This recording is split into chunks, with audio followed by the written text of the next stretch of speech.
สบายดีหมู่เพื่อนทุกคนสบายดีอาจารย์มื้อนี้เรามาทำการทดลองเนาะความสักความสามารถสร้างน้ำไฟฟ้าของธาตุต่างๆเนาะจะมีธาตุดังนี้เนาะมันจะมี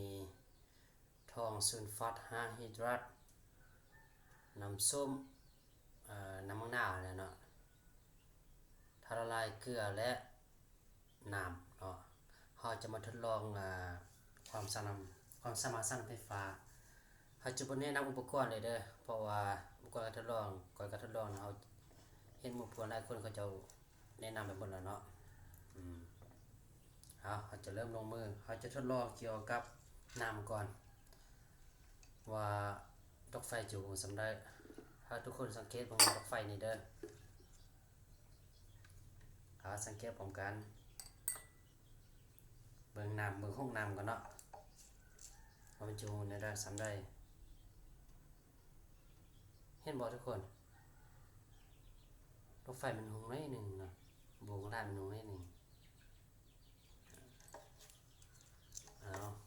ต่อไปก็จะมีการทดลองเกลือธาตุละลายเกลือบนรถไฟเนาะเกลือในหูดีกว่าน้ำเกลือเลยเนาะ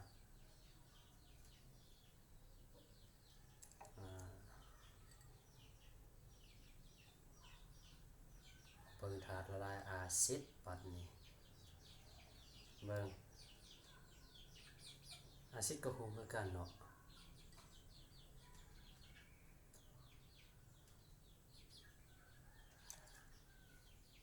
สุดท้ายธาตุละลายทองซุลฟาต5ฮิดรัต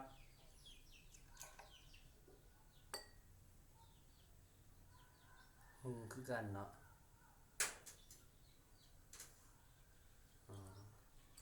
แสดงว่าธาตุละลาย3ชนิดนี่เนาะทองซุลฟาต5ฮิดรัตอาซิดธาตุละลายเกลือจะซักนำไฟฟ้าได้ดีกว่าน้ำเนาะขอจบคลิปไว้เพียงเท่านี้ขอขอบใจ